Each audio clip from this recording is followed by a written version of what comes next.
Ladies and gentlemen, the time is coming. We're very nearly 2:30, and I'm sure you all gathered to hear what our spotlight speakers have to say.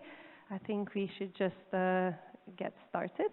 I would like to introduce our first speaker, Professor Lizbeth Goodman, who is Chair of Creative Technology Innovation and full Professor of Inclusive Design at University College Dublin.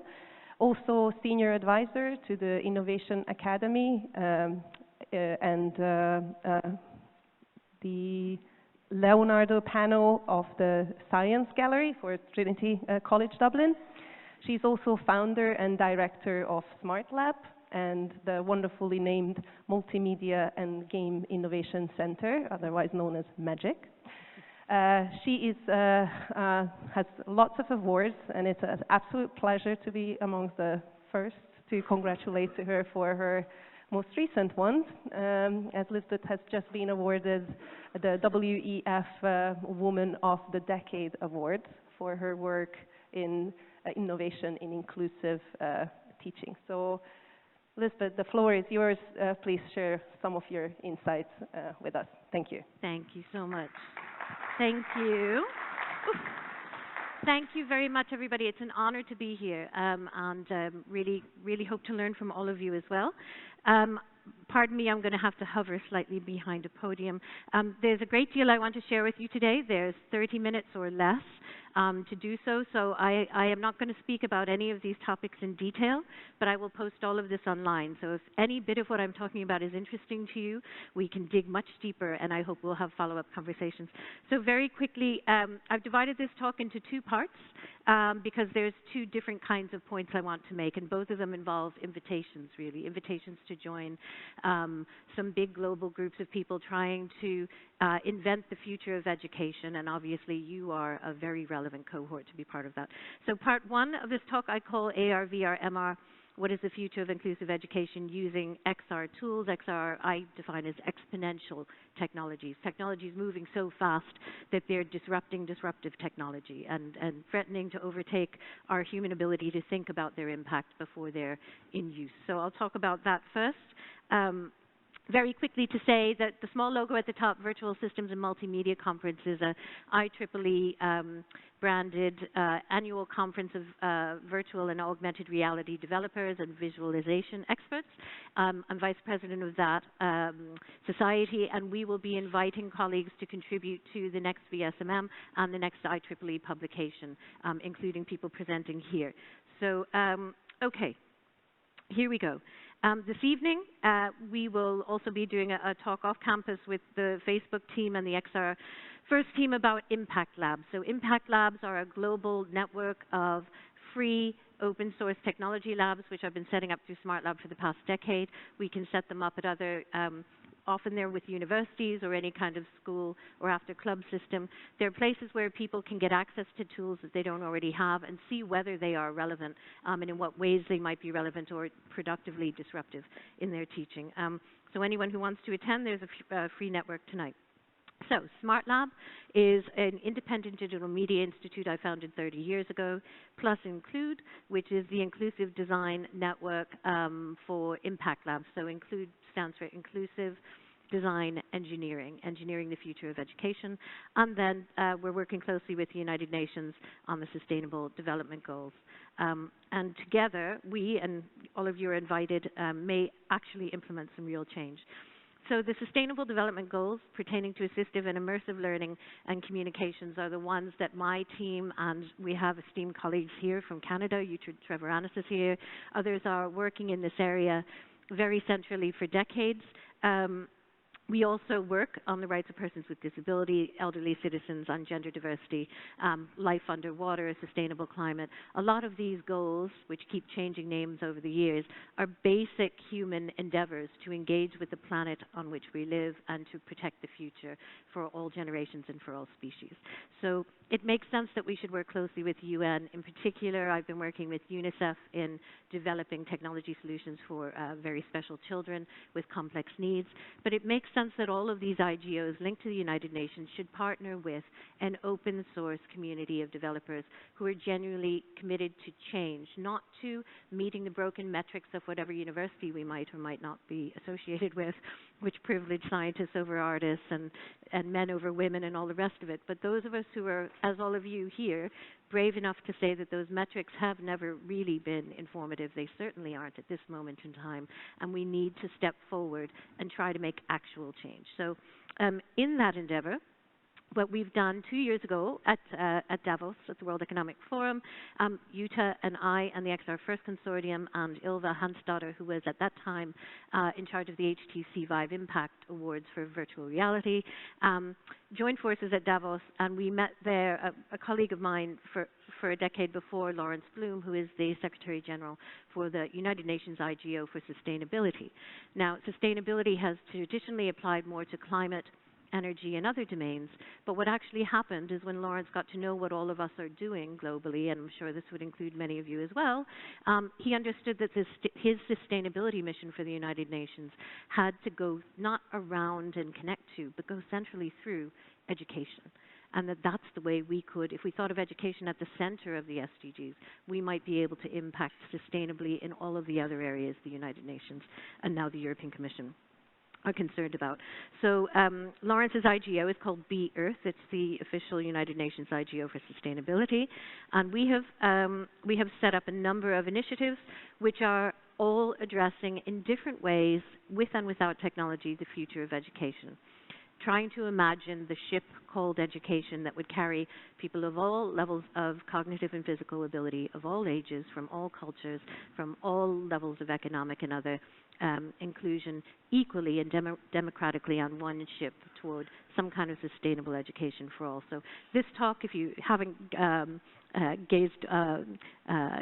this already, is very high level. The examples are very detailed, and I'll give you glimpses and then we can follow up.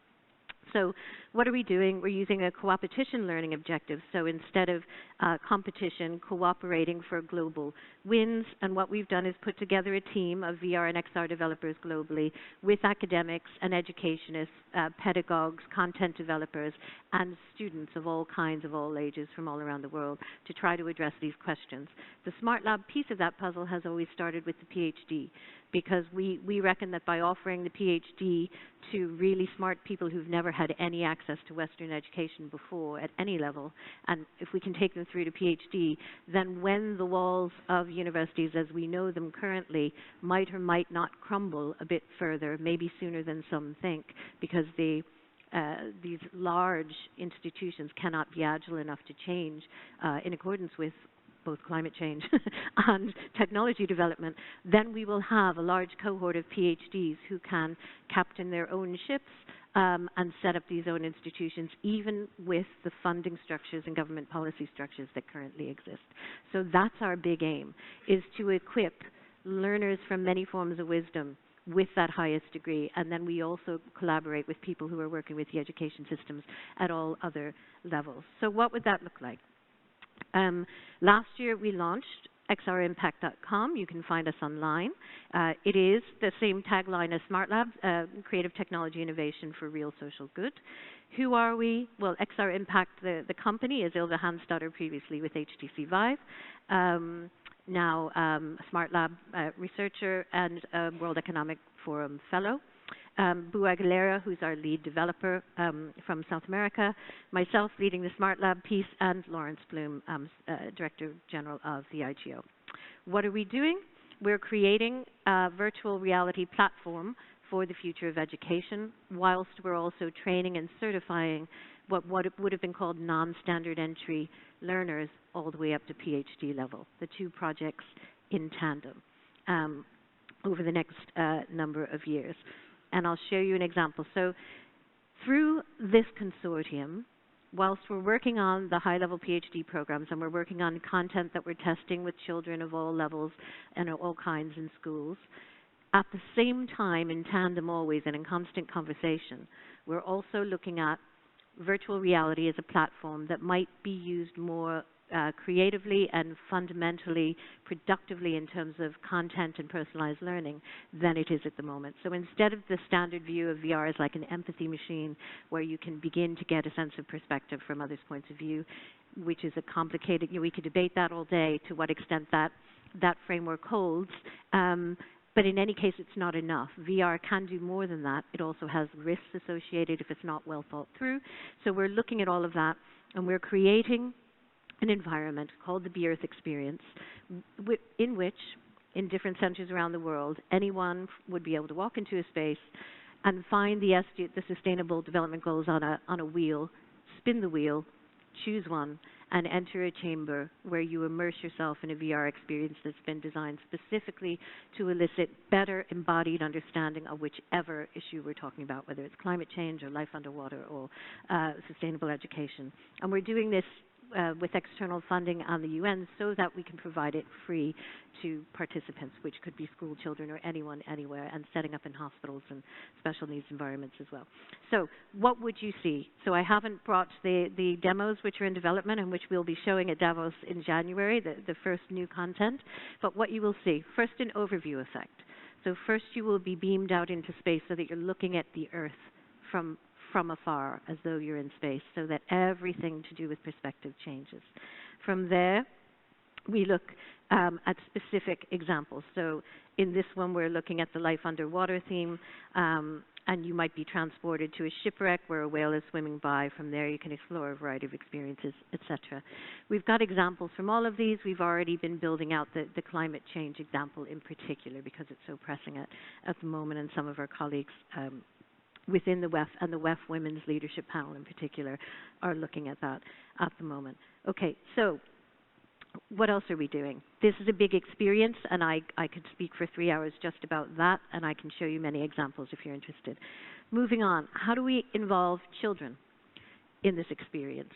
Because we don't want young children wearing VR headsets for all the reasons I'm sure most of you know, but we don't want anyone engaging in virtual reality before they've developed enough cognitive, psychological, kinesthetic awareness of who and where they are that they can distinguish between what my son calls actual reality and the virtual. And we won't want to do anything with any child or any person who's vulnerable in any way that could have any unforeseen risk, and that's not been adequately studied enough anywhere.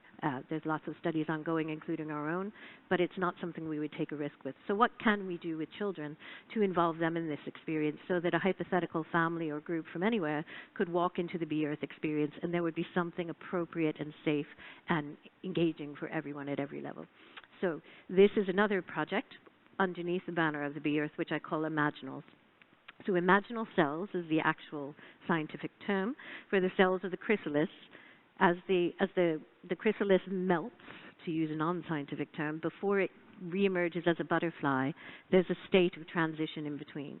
The cells hold the memory of being the chrysalis, and they hold the potential of the butterfly. And in that moment, when they're melted and not yet reformed, we find enormous, not only metaphorical, but also actual potential to engage with what it means for young people, or any of us as we are reborn in various ways all the time in our careers and lives and with all the changes around us.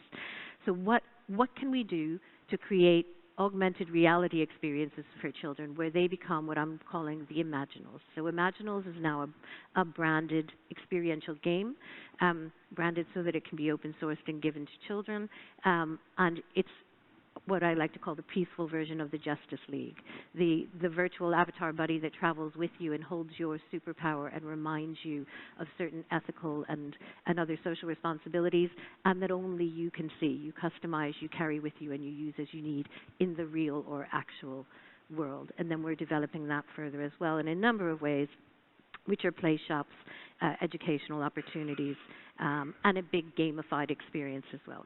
That's a whole other enormous project. I don't have time to tell you more, except that everyone's invited to take part, and we will soon be recruiting for animators, VR and AR developers, and people who work with young people who might have a really unique take on what their superpower is, especially anyone engaging from a neurodiverse or physically diverse aspect of their own sense of self, who might want to recapture that as a superpower that has an actual impact in the real world.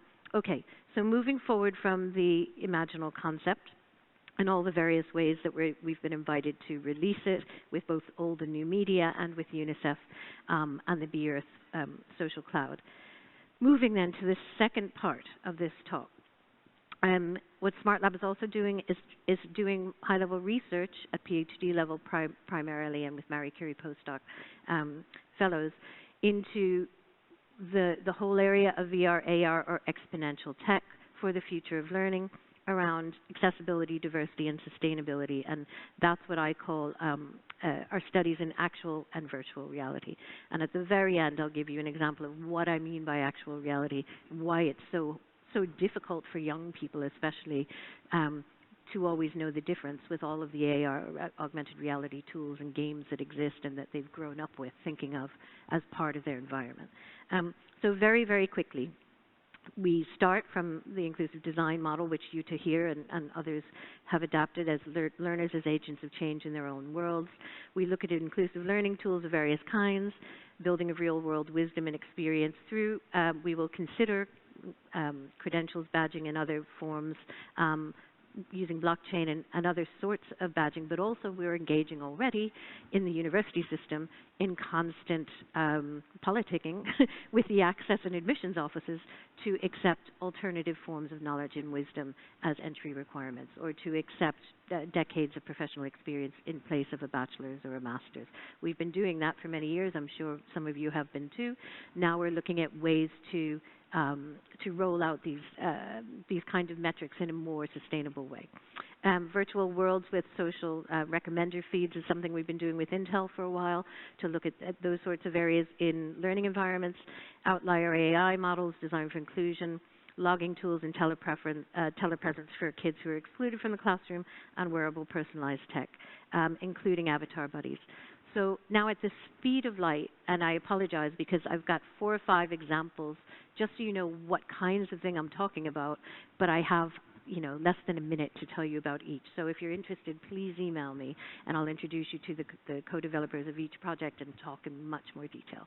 So very quickly, for instance, young people with Asperger's who are training in virtual world development as a job, an employment opportunity of the present and future that rewards their differences as abilities and skills rather than as disabilities.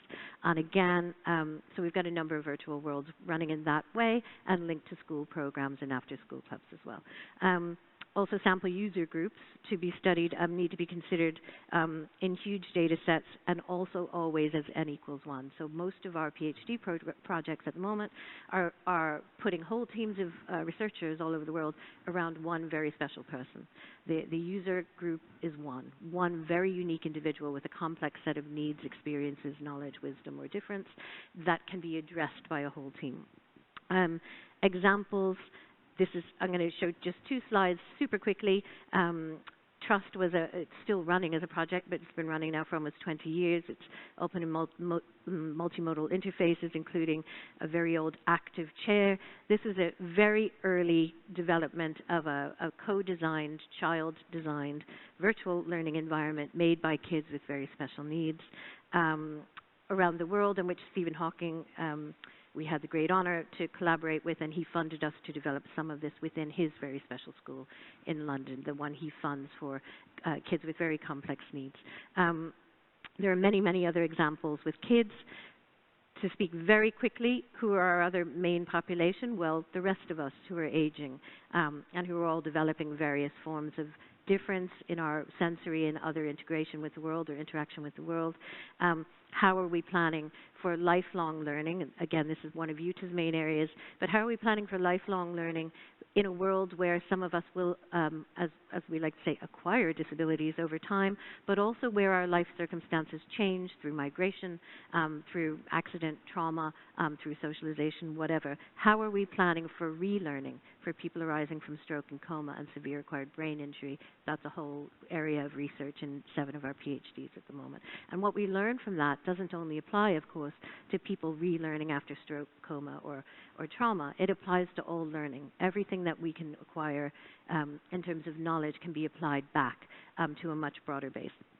Okay, so very quickly, speed of light. One example, it's a MOOC for VR/AR training. This is running out of a Smart Lab Australia. I'll just be clicking through extremely quickly.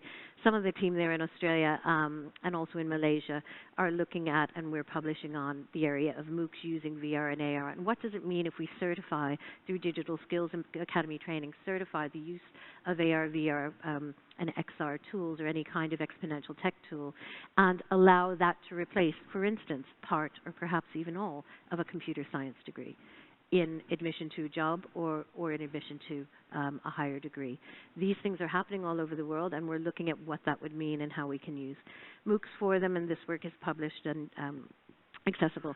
Second example, very, very quickly, lifelong learning tools applying inclusive design to life skills around maternity care. How can we teach potential prospective parents exactly what's happening to them, and how can they teach their children what that means, their already born children, in a kind of cooperative framework of education in the family. So another project, Augmented Reality Care in Maternity Care, which we're running out of, again, Smart Lab Oz, Smart Lab Australia. Donovan and Shauna here, who are midwives and AR developers, have developed a gorgeous learning tool using, in this case it's HoloLens, to help people understand day by day, minute by minute, what's changing inside the body that's developing the human about to join your family or your community. It's working really well. It's being adapted for use all over, and we've got the OpenAI code which we can share with collaborators to customize in any way around the world. Another one, very quickly, Julie Lemoyne in Smart Lab Boston is working on designing avatar buddies for teenage year learners with autism spectrum disorder to support them privately. It's a bit like Imaginals. It's one area of research in Imaginals. What she's doing is creating avatars co-designed with teens who need some basic life skills in order to engage with either education or a job or even social engagement. And they need an avatar that represents themselves, that they can carry with them discreetly, whether it's on a head display or a pin or a badge or a brooch. We're looking at all kinds of wearable options so that the imaginal creature, the imaginal avatar, reminds you of what you need to know, whether it's that you're getting on the wrong bus or someone is taking your money or giving you the wrong change or following you, or to remember to get home or to remember to make eye contact, or whatever life skill is required. And your avatar prompts you in the way that you've asked it to prompt you, and no one else knows that it's there. I won't go into the background, but we came up with this particular VR avatar in collaboration with Microsoft because of a very highly identified need in the autism community. Okay, and finally, last example, inclusive design for immersive learning tools in classroom of the future. Mohsen Majumdia, who originally trained in inclusive design in Canada, is now with us in Dublin, is doing VR and AR for a gamified experience for people with mental health issues, testing whether it is true, as is so often said, that VR or augmented reality can recreate a sense of the natural, real, actual world enough that a person with mental health issues could engage safely in a museum, in a learning environment, in a public setting on public transport, or in fact could enhance their sense of well-being through the use of AR, VR. There's many views and a lot of studies around whether this helps, especially in the classroom, and we're testing that with a new system in a rigorous way over 3 or 4 years. Okay, so the big so what? And there are another, 65 projects I could mention, and they all have an enormous background. If you're interested in any of them, I'm very happy to share them all. But so what? Well, we can create the learning platform of the future in collaboration with our widest diverse communities of learners globally, people of all ages, all backgrounds, all demographics, all levels of physical and cognitive ability. Actual reality and virtual reality. This is my last point, and I think I'm just a minute within my time limit, I think. What is actual reality? What's sometimes called the real world. We need local groups mobilized as part of a global network to reduce carbon footprint, ensure diversity in the classroom and in all other environments. We need real-world values informing our choices and how we spend our time, energy, and enthusiasm in real and virtual worlds. The groups that I happen to be involved in and leading for Europe are the virtual systems and multimedia. They include local labs, which we can set up anywhere where there's a group who might want to test them. Smart Lab Global PhD program, the Inclusive Design Research Centre of Ireland in partnership with the one in Canada, the Be Earth Experience, which I've spoken of in terms of the United Nations, and XR Impact, and what we're calling now the Academy of the Future. And what I want to end on here, the Academy of the Future is the name for all of us, and we invite everyone to take part. The Academy of the Future is people like yourselves, teamed up, buddy system, to solve some of the social inequalities and some of the big sustainable development goal issues by collaborating in the so-called actual world or the real world in addressing some of these issues together. And then we're stitching it all together into this big Be Earth experience and PhD program to certify those who've gone through it. My very last slide and my very last point. Whilst we all work, and you all have your own organizations and your own names for these kinds of projects, I'm sure, my last point is that whilst all this is happening, we need to be here, wherever here is, or all of the here physical spaces that we are, here today with you, present, and with all the amazing energy and wisdom in this world. Because in actual reality, what I'm seeing happening and what my son tells me, Mama, while you're typing to the United Nations, in our front garden, this seal was just born. And I leave you with this point. This seal right here was born in our front garden because that is our front garden on the edge of the Irish Sea. And humans came and moved the pup and nearly killed it. And I could talk for hours about the actual story of this actual baby seal who is still swimming on the headland just up a little short stroll from my house. And I nearly missed it because I was so busy being present with the whole world instead of the little ecosystem in my own garden. My son reminded me, and I remind you on his behalf and all of our behalf, some combination of actual reality and virtual reality is where we're all going to live, whether we like it or not. We're already there. But if we can emphasize the actual and the co-presence, I think we'll get much further, and we invite you to join us on all of our projects. So thank you for your attention. What a lovely